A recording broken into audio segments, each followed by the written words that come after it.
Eric, thank you so much for taking the time to do this. I know you're super busy. We really appreciate it. I know you just got back from Europe. So how did that trip go for you? The trip was amazing. I mean, I've probably had 300 business trips in my life. I hate to admit, but I literally think that's about the number. I was trying to calculate it, and this could be the best one I've ever had.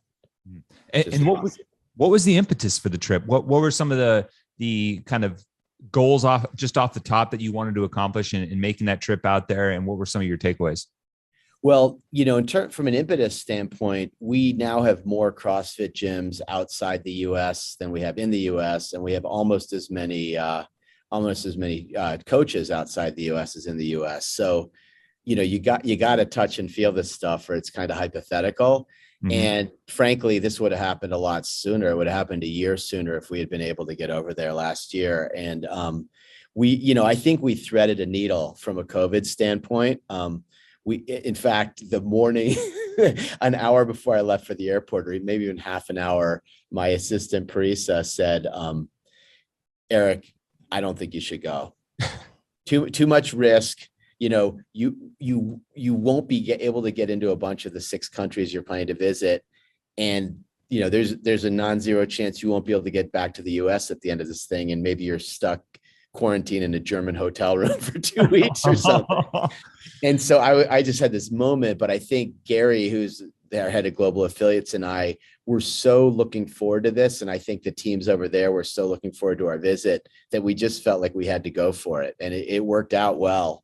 But yeah, it was a compulsion. Like we had to go over there and just see and feel things for ourselves and, listen and communicate and all that. After being there now, what are the challenges that the European CrossFit community is facing other than the big one of COVID? Yeah, well, I don't know. Like, I'll think of it more in terms of opportunities than challenges, not just to be like, whatever, not just to be semantic with words, but that's really the way I see it. I'll just give you a couple data points. One that just blows everybody away. We have 100 CrossFit gyms in Madrid. Whoa. Wow. Like, just think about that, right? Yeah. You would get, if I asked you, you probably would have guessed like 13 or something, right? So like the scale in these countries is unbelievable, especially given their smaller population than the US. But like in France, we have 700 CrossFit gyms now. That's our biggest market in Europe and second biggest in the world. And so what some of the things we noticed is in every market, CrossFit has grown organically. As you all know, there hasn't been this deep central planning, right, from CrossFit historically. And to some extent, nor can there be, nor would you want there to be, right? So, but it's followed its own path organically in each market. So you'll see things like in Paris, where there are quite a few gyms, you can't drop weight in almost any of them because you're in these, relatively small spaces that tend to be in like 300-year-old buildings. Yeah. And so there, as an example, you'll see, some of the gyms don't let you drop. Some of them have these crash pads. I don't even know what they're called, right? That you put down on the floor and then you can kind of drop weight.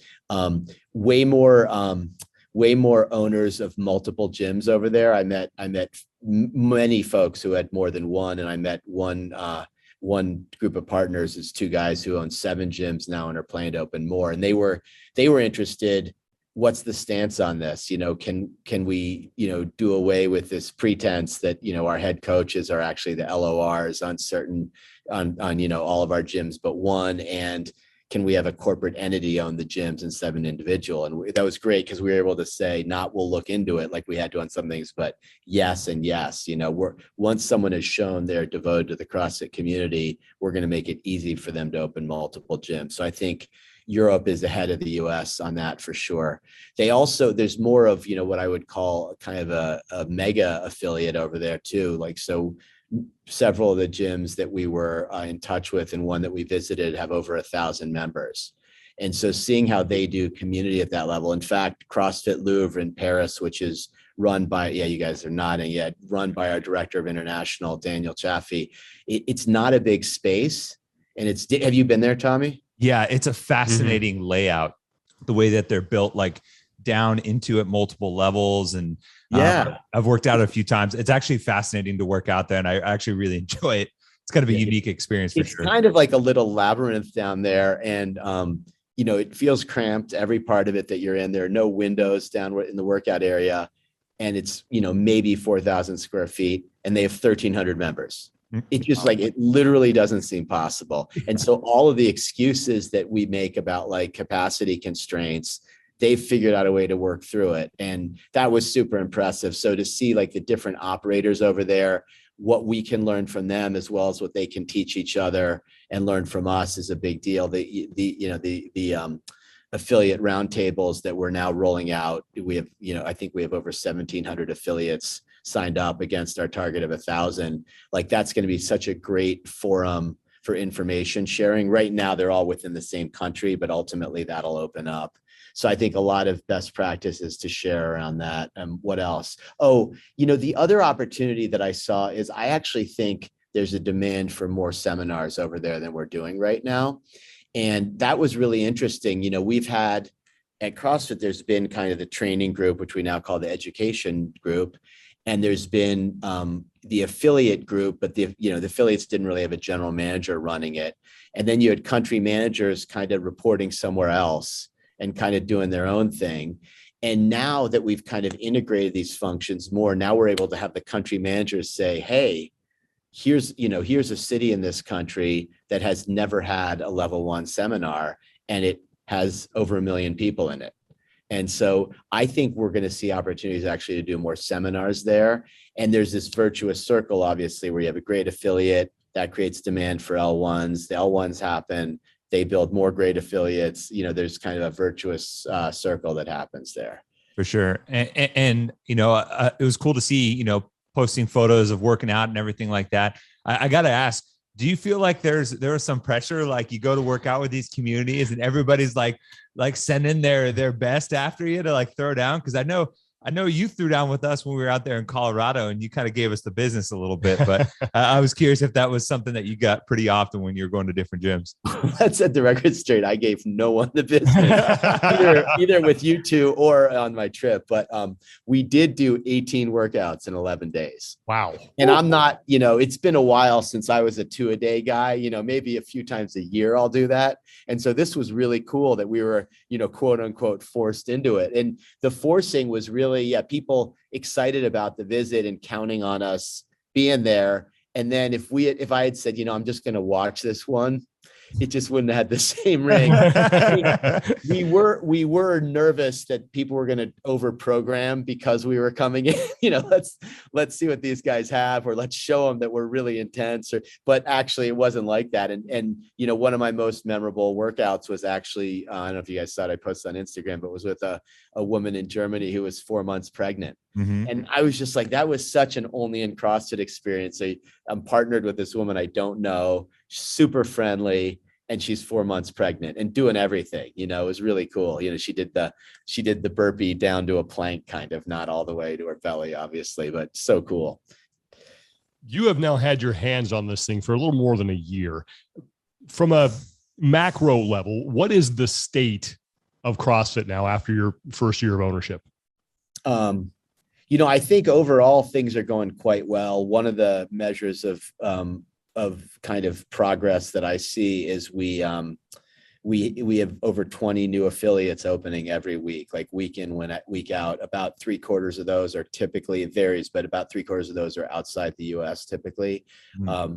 We've had 2,000 gyms that were not, they had not necessarily formally de-affiliated, but they either weren't paying or hadn't signed their renewal agreement.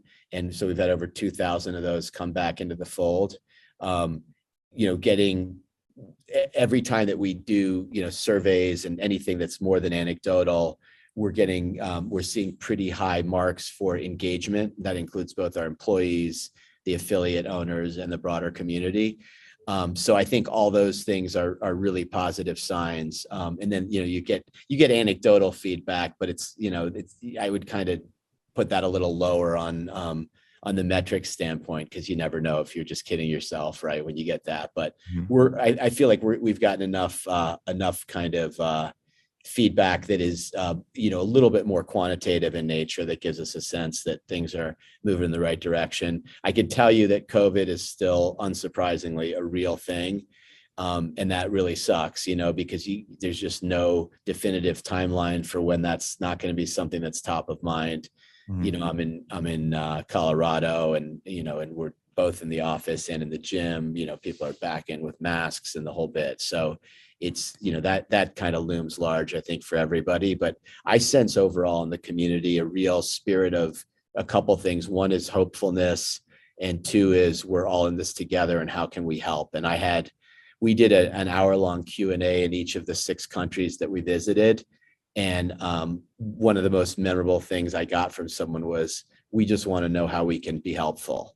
It was so cool. Instead of an ask or being grilled, it was just like, we love CrossFit and we just want to know what we can do to help and build this thing. So the feeling of kind of pride and ownership that so many people have in CrossFit, because we're all so passionate about it, which can easily turn into passion in another direction when things aren't going well. And I think had turned in that way last June, then is ready to flip back into, just this, this feeling that I love CrossFit. It saved my life. How can I bring it to more people? Which I think so many of us feel. So that's mostly the sentiment that I'm getting. We get plenty of direct feedback that isn't all positive, right? As well. So I don't want to act like it's all rosy, and we're hard on ourselves as well. I mean, I'm always feeling like we should be, moving more quickly and getting more things done than we are. We've built the team quite a bit too. By the end of the year, we'll be up 100% of our employees kind of year on year. So we'll have doubled the team in the last year. And just to give you a sense, about 50% of the growth has happened in the area of technology, so that we have, as you both know, as former CrossFit employees, there was never a focus on software, and even having the technical infrastructure to support our day-to-day operations. So we've really tried to remedy that. And so 50% of the growth has been both in technology and then in the affiliate group. And I'll give you an example. In the affiliate group, in every country, we now have 100% of the population of the world that has a country manager responsible for them. So obviously, in some cases, that person might own a lot of countries because they each have 2 affiliates, but there's no kind of dangling affiliate anymore, whereas there might have been 30% or more of affiliates that didn't have an advocate for them.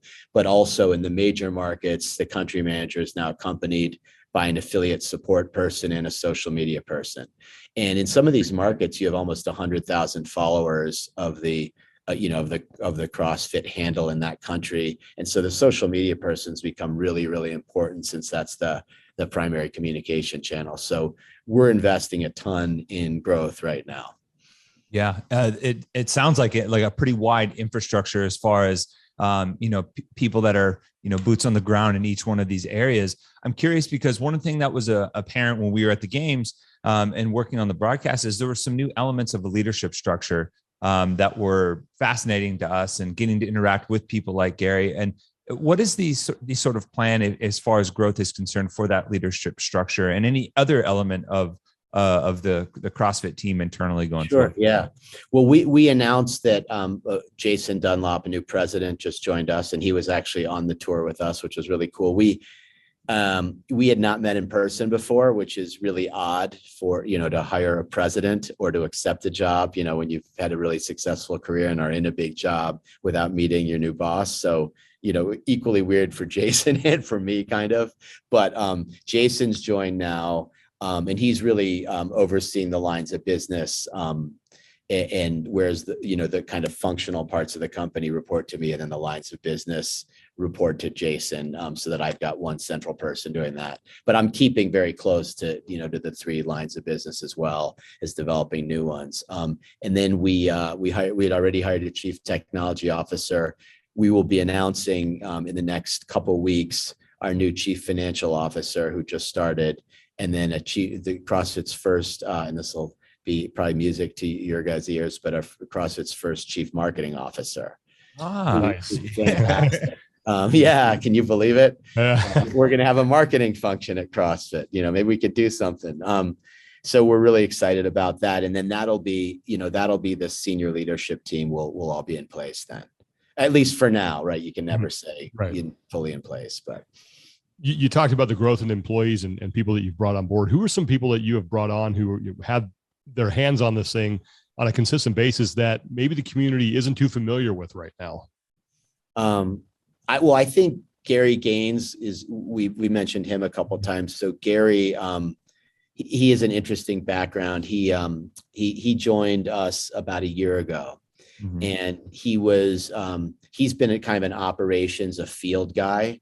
And he's responsible for the global affiliates here. And he worked in field operations positions for Tesla and Lyft, and earlier in his career for Enterprise Rent-A-Car. And so he's seen kind of multi-unit experiences in a bunch of different industries and like some really world-class companies. Most recently, he was the chief operating officer of SoulCycle. An interesting factoid there, which is that he's been doing CrossFit for 12 years. And he's a former college football player and was never really into, he was into his CrossFit workouts when he worked at SoulCycle. So we have some people who are converts. He was not a convert. He's been all in. Probably two other people that I'll profile, and I could profile a lot of others. Jeremy Landis is our chief technology and chief product officer.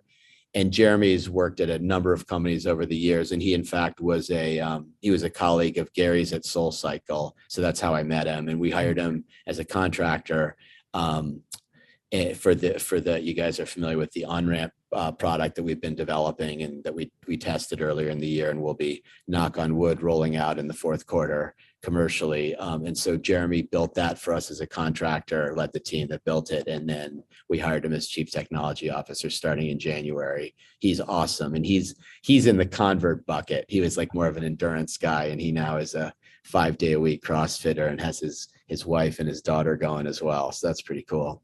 Yeah. And then the other guy that I'll mention is, because I'm giving you different flavors of people, is a guy named Robin Opie. And Robin and I have worked together for the better part of 20 years at 4 different companies. It's the 4th company. And so Robin was one of my first guys I brought in. He's a life changed by CrossFit guy, lost 60 pounds, was just, by his own statements, not a healthy guy, not living a great lifestyle and aging pretty fast. And he decided to turn things around about 4 years ago. And he ended up getting thyroid cancer within a year of starting CrossFit, and it really helped him recover as well. And he's just he's just an incredible human being. And you couldn't find a better poster child for CrossFit.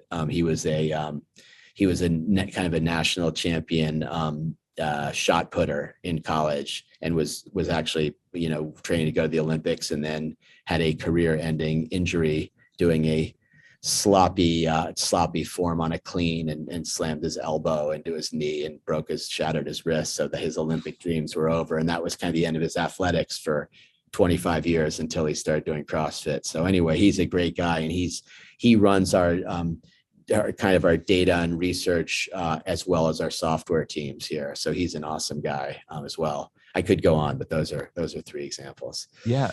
I love that you included kind of their personal fitness journey into each one of those, because, we are fortunate to see in some of the early years internally in CrossFit that familiarity with the methodology and community was basically a start and stopping point as a necessity to get hired in the company. And as the company grew, that criteria kind of loosened a little bit. And so I'm kind of curious, for the company hires on your team, what are some of the philosophies or things that really kind of drive the spirit of what makes them a good fit for CrossFit? Yeah, on that front, we've talked about it, and I've thought about it a lot. And where we come out is, you definitely don't need to be fit to work here, right? Because we're interested, just like our members and athletes all over the world, and people at all different points in their fitness journey. So I think what we're looking for is people who are committed to becoming more fit, regardless of where they're starting.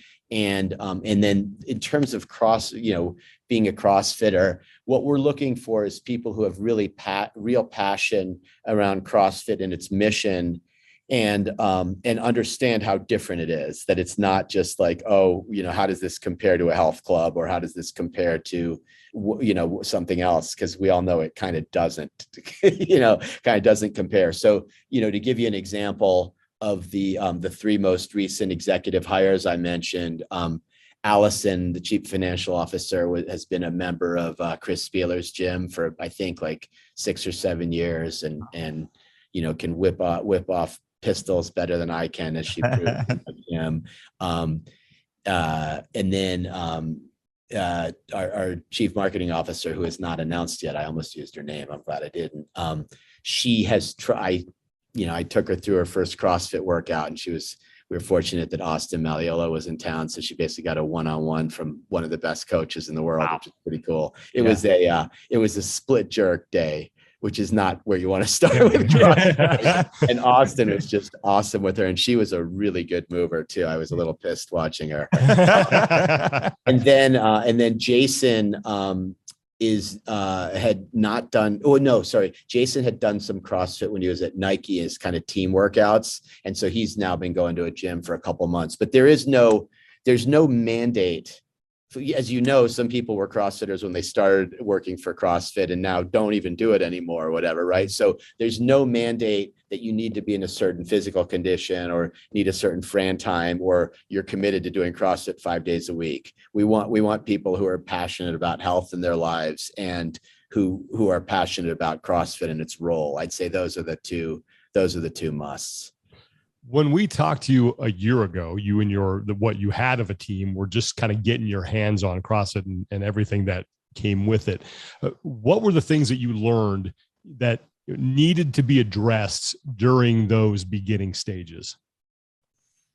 Well, I think there was a big area culturally that we need to work on. I mean, the team had really been through some tough stuff, right, at CrossFit, and you all were around for some of that, right? So, I mean, kind of repeated layoffs, the media team getting decimated, et cetera, segueing into COVID, segueing into Floyd-19, segueing into new leadership, because who's this guy? And what's going on now? Are we becoming a tech company? Is there any respect for the past? So I think culturally that was really complex for people. The organization had not typically had not a lot of kind of top-down communication about what was going on. People have told me they felt quite siloed. And so we really started to communicate a lot. And did a bunch of town halls and stuff at the beginning, both across the community, but much more so within the company. And then that's now moved into having regular all hands meetings, which are awesome. And people really appreciate that. And we invite not just our kind of formal employees, but like seminar staff come to that, and our US regional representatives come to that, and so on. So I think just a lot more communication and helping people feel part of a team, trying to be clear about goals and objectives for the company. And like, we report out to the company on how are we doing against our financial targets, those kinds of things weren't necessarily shared before. Here are kind of the key priorities. We have I try to do a slide every time that is stay humble, keep improving. And we talk about some things that didn't go well and what we can learn from them. So it's not to beat ourselves up, but it's just to acknowledge, hey, things can always be a little better, and let's just be open about when we have stuff to work on. So I mean, at some level, communication was 1, 2, and 3. I mean, there's other things, but I almost will stop with that because I think it's been really all about communication. The other thing that communication has enabled us to increasingly de-silo the company. I would not say that we're perfectly de-siloed now. Some people are still learning how to collaborate across silos, but we're getting better and better at it.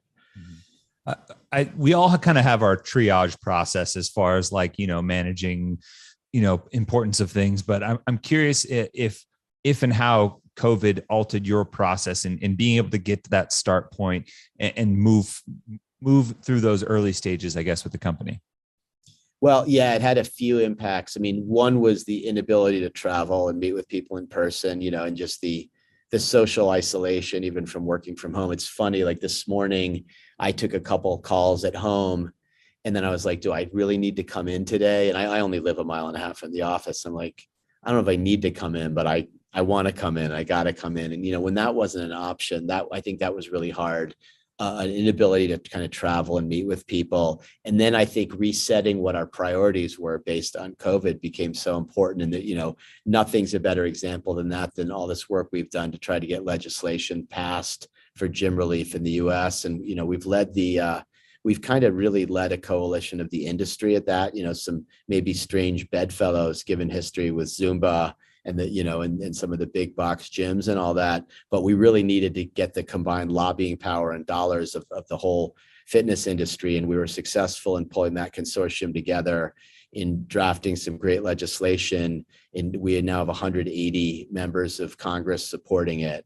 And we're in the home stretch. I don't think it's likely we're going to get what we want, but it's possible. You know, we have, you know, people like Pelosi and Schumer know about this legislation. It's kind of very popular, but there's going to be, you know, we're competing with every other spending priority right now. So we'll see how that goes. But, you know, that's been a massive effort and, you know, directly attributable to what's most important in COVID. And we're like, wow, if we can get a couple $2 billion to gym owners in some way, even if it's only a 20% chance, we gotta focus on that.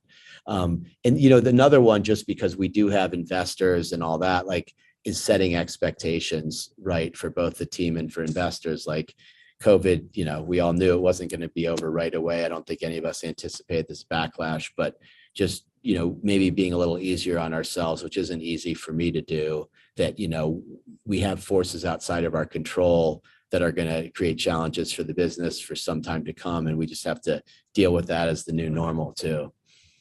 You also listened to a bunch of people, you know, early on from, you know, all walks of CrossFit.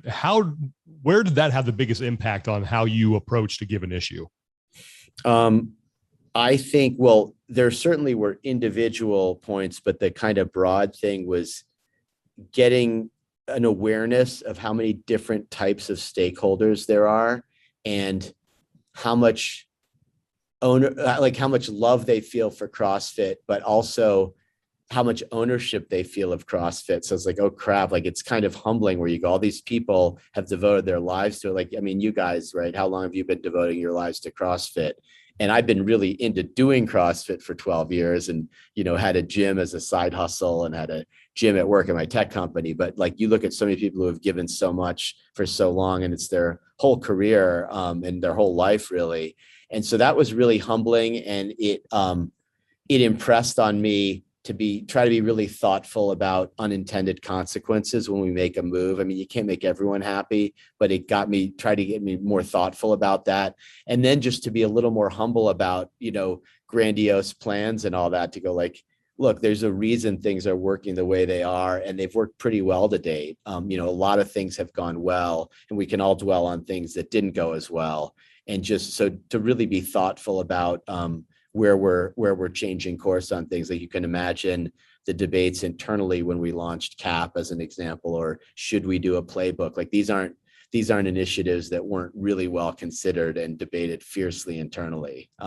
So I think that's all based on just, you know, on input we got from people, and like we better be really thoughtful about listening. I think, you know, a couple of the credos that you guys have probably heard now definitely came out of that experience. One is the big one being tools over rules, right? Where it's like it would be great if we could, I don't know if it would be great, but like it would be easy if we could come in and impose a bunch of rules and everybody would walk away, you know? And like we got asked, I think at least 3 times in different European cities, hey, some of the new guys don't have the same quality standards, right? Or it's not safe. And are you ever going to start auditing gyms so we can kind of kick out the bad guys?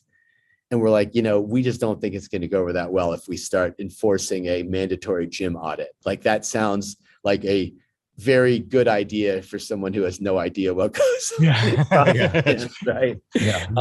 But like, might we have a way for people to voluntarily get audited and be able to like get a gold star rating in some way? Like that seems like a pretty good idea. I don't know if we'll ever do it, but that, you know, so just knowing the community, you kind of learn things like that, like, well, that wouldn't work, you know? Yeah. I'm curious. You mentioned that like the level of ownership that you encountered from people as a part of the community. Would you say that was probably the most the unexpected element of the early challenges, or was there something that like completely caught you off guard that posed maybe a bigger challenge or a bigger surprise early on? I think the level of passion there, the intensity of it, I think there were, if you look at kind of how things were going, people had the perception of being pretty disloyal to CrossFit, and you could assume that was opportunism on their part, right? CrossFit's down, we're now going to take the opportunity to seize control, or whatever that would have looked like. I look at it differently, and I feel like I've learned this in talking to people, and I don't think I'm just being naive or that it's just like revisionism from them. I think people were scared shitless. They were so devoted to CrossFit, and I don't think they wanted CrossFit to go away or to profit from CrossFit's demise. They wanted CrossFit to be there, and they had to come up with something for their own livelihood. So I've tended to cut people slack who were seen as being infidels, I guess. And that also goes to longstanding, issues in the CrossFit community. Like, I've told everyone I've talked to, like, I'll sit down with anybody who's been important in the history of CrossFit. It doesn't matter if they walked away or they felt excommunicated. So that's opened up a bunch of interesting conversations too, of just being open, because I'm like, look, the issue isn't between me and you. We may or may not be able to work together as CrossFit, but like, I appreciate what you've contributed to the history of CrossFit. So it'd be fun to get to know you, and who knows, maybe something comes out of it. Yeah. What were some of the early wins that you think you had as you and your team started to put this back together? Well, I would say we were thrilled with the reception from the announcement, just when we announced the leadership change. You just don't know how that's going to go. Are people, we all have our insecurities, and like, are people really going to accept me? You're like, no way, man, this sounded good, but now's the moment of truth. And so I think the win was like people's willingness to help and engage was really cool. I thought we would be competing with some factions like we just talked about that were like, had decided, well, CrossFit's dead to me. We're going to try to compete and create a separate sport league or new affiliate program or whatever. And all that stuff just kind of went away and wasn't even background noise. And I think that felt like a huge win for us, because we didn't have to distract ourselves then with like infighting basically. Yeah. Right. So I think that was one of the bigger wins. I think the biggest win probably was the affiliate outreach program. So, this was thousands of phone calls from just some amazing people who have, almost all of whom have worked with CrossFit for some time, and were dying to be able to have proactive engagement with affiliates. So they were so excited, even though it was super hard, and their job was to call around to people who we hadn't heard from in a while, and who may have been past due in their accounts. They may not have signed an affiliate agreement, and to just have an empathetic conversation. So it wasn't like you have your accounting team doing a collections effort. It was just like, hey, what's going on? We haven't heard from you in a while. Like, are you still part of this? And we really care about you. And those calls had tears on them a lot. Some of them would last an hour. Some of them took multiple calls, and the result was people just feeling heard and feeling the love, and thousands of them came back, And so I feel like if you talk about big wins, I think it was going out there with authenticity and empathy, and not just saying, hey, you're overdue, we're going to cut you off, and we got to show us proof that you're not using the sign or the website name anymore. We didn't do any of that. We of course enforce our trademark and so on, but in a probably a very different way. Mm-hmm. So I think those were big wins. The other big win was, well, I'll give you two more. On the education side, the team, Dave and Nicole had introduced this online level 1 as a recert program, right? So how can people get recertified so they don't lose their credential? And when we came in, we said, let's start using this as a way to get a credential, but we're going to differentiate it. It's an OL1 credential, not an L1 credential, because it can never be a substitute for being in person. Mhm. And as long as you portray that honestly, that you have an OL1, it's not an L1, it's not an in-person L1, then that's a coaching certificate. And as long as you're being open with your potential boss about what you have and what you don't have. And that was massive. I mean, I think thousands and thousands of people have now been through that program, and with very, very high customer satisfaction ratings, just right below the in-person. And you don't have to wait as long, and you don't have to travel to do it, and you can fit it in around your schedule. So it has some benefits, but nothing substitutes for the hands-on kind of stuff. But that was a huge win too, and the team really mobilized to do that quickly, which I was really impressed with. We started in a handful of really tertiary markets, and before long we were rolled out globally, by the fall, and that made a big difference. And then the other one was, as you both know well, was pulling off the games in 2020 was Herculean, and took a lot of creativity, and was frankly, a massive investment, i.e. money loser for us. We spent millions and millions of dollars. But we had to do it. We had to show our commitment to the sport. So that I'll stop there, but those were some of them. And kind of the inverse of that, what were some things that maybe you reflect on in this past year, and you're like, maybe I could have done that slightly different, or I would have liked to have maybe, reworked this particular thing a little bit? I think in spite of our efforts to communicate well, I think the pace of change and maybe frankly the communication, not being always sufficient, left some of the existing CrossFit team a little bit bewildered, like so much change going on, and how do I process it? And this was one of those things where with COVID, and given how distributed CrossFit is, you couldn't be in person. And so even though the team was small, and I've been to the Scotts Valley office twice now, mm-hmm. Much of the team I've never met in person. And that's just really hard for all of us, frankly. And so I think people were feeling isolated from COVID, overwhelmed by the new direction and all the bumps in the road over the last 2 or 3 years. And so I think, the unfortunate consequence of that is some people not yet feeling fully aligned, and so I think we could have done a better job with that for sure.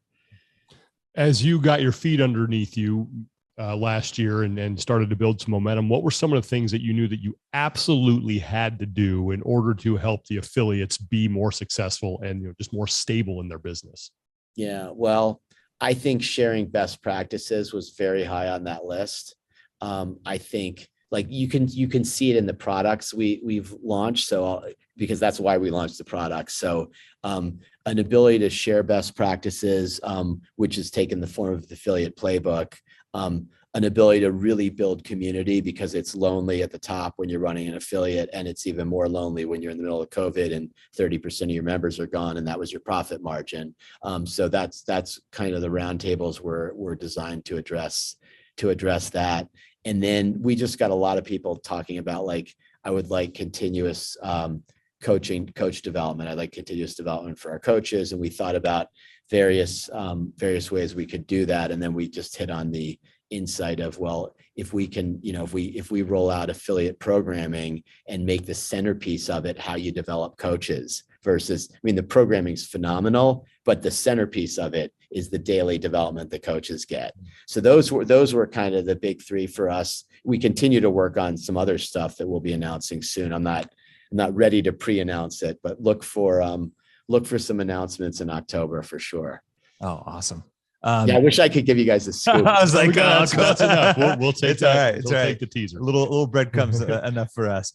But we were mentioning before we started recording that we've both had a chance to look at the affiliate playbook, and I've had a chance to cover it and write some pieces on it, and it really is impressive. And for anyone that hasn't checked it out, it is robust and rightfully so. And I'm curious, what was the process like for you guys to figure out, all right, what are we going to put in here? How are we going to, put this version 1.0 out? Because I feel like, and correct me if I'm wrong, but getting 1.0 out is always the hardest one, because once you have that foundation, then it's a little bit easier to kind of, carve the marble a little bit. But I was just curious what the process was like for you guys in getting that first version out.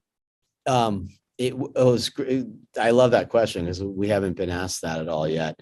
We got a group of great affiliate owners out here early in the process, and we talked about a bunch of stuff. And these are, most of the affiliate owners had been around more than 10 years, but some were shorter. And we floated trial balloons on a bunch of things, and saw what if people were throwing up, we're like, maybe not yet, right? And, this idea of a playbook really gained traction, in I mentioned the tools over rules credo, right? So nothing in the playbook is something you have to do, but there are things that there should be a number of things that anybody can learn from there. The focus was like, the way you put it, Tommy, when we were chatting before the podcast started, like if you had this when you were 24 years old and opening your affiliate, so we thought about the first time affiliate owner, the prototype of the, so you're at a CrossFit gym, you take your level 1 and now you open a gym, you don't have any business background maybe, and it's kind of lonely, and you have, only fixed resources, and you only have so much time because you're not drawing a salary anymore and all these things. And so we thought about that persona a lot, but then we layered in, we want this to have some value for anybody. So even if you've got the wizened old,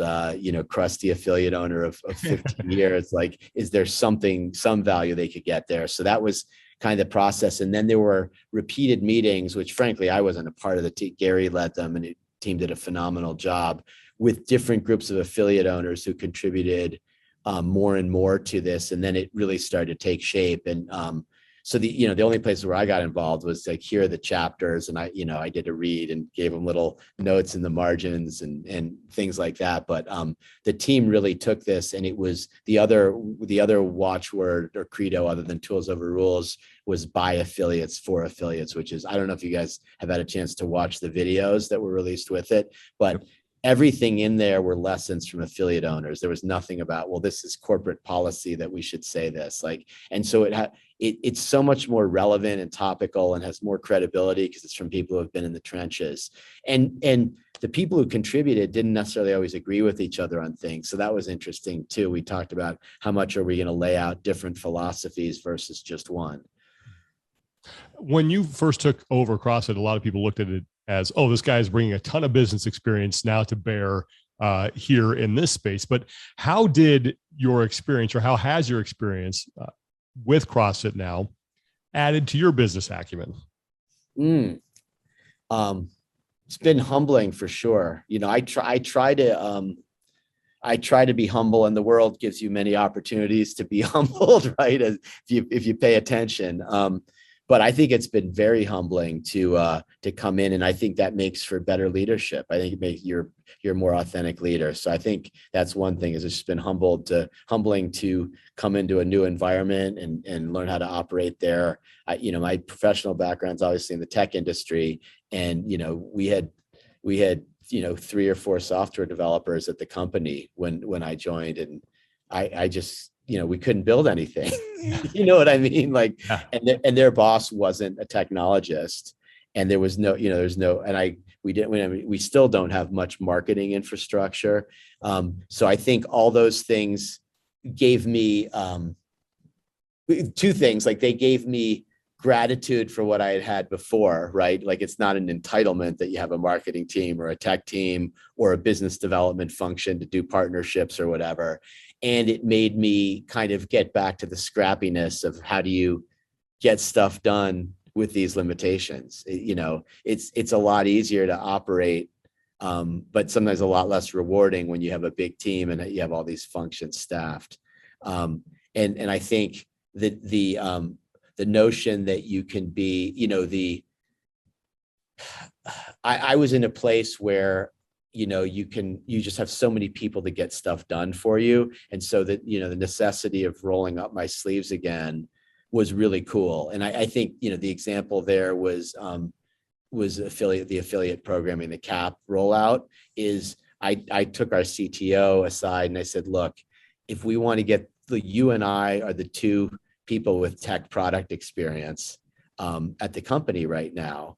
And if we want to get this, launched, you and I need to specify the product. And so I was in, very detailed working meetings at a feature level, which was something I hadn't done in a long time. And so I just learned, I refound my love for doing product stuff at the detailed level. It had been many, many years. And I learned, I was still decent at it. Like it's it's kind of a core competency. So that was really cool too.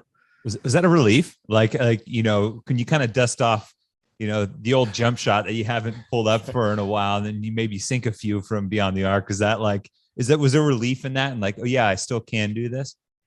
1,000,000%. That was a perfect metaphor for it. Absolutely. Like, oh, I still got it. That was exactly what it felt like, just because like in product, like there's two things that happen. One is you have these, sometimes you just have these insights and light bulb moments. And so that's pretty cool. The other one is that you like, the other one's like the more tactical stuff is when you have you have some of the intuition around, we don't need to get this done, guys. Let's cut. Like a big part of product management is figuring out what things are we going to cut out. And there's a term called MVP, which is minimum viable product. And so defining what the MVP is and ruthlessly cutting out things that you don't absolutely have to do. Along the way with CAP, I'll give you an example there. We, during the process, we were like, man, this launch date is super aggressive. And there was a point where everyone in the room, I think everyone other than me, maybe Jeremy, our CTO, was in the same bucket as me. He just wasn't as obnoxiously vocal as I was about it, but like was basically like better judgment was delay this 1 to 2 months. And I just, I could draw on pattern recognition from my past and say, I know we can get this done in a month or 3 weeks or whatever it was. We just can't give up on it. And I have to hold a hard line because all the reasons for delaying it are actually very good ones, but there's going to be a reason to delay it in 2 months also. And once we allow that, it's just going to be in free fall. So that was an example where, that was the more tactical side of rediscovering my jump shot. It was like, I know what to do here. It's hold the line on this one. And we got it done, and it worked great. So that's awesome. Wanted to turn our attention now to the. By the way, sorry, let me say one more thing, Tommy. Sorry to interrupt you. I said Tommy, Sean. Sorry. I was going to tell you one thing, and I just lost it. Oh, CAP. We now have over 4,000 gyms on CAP.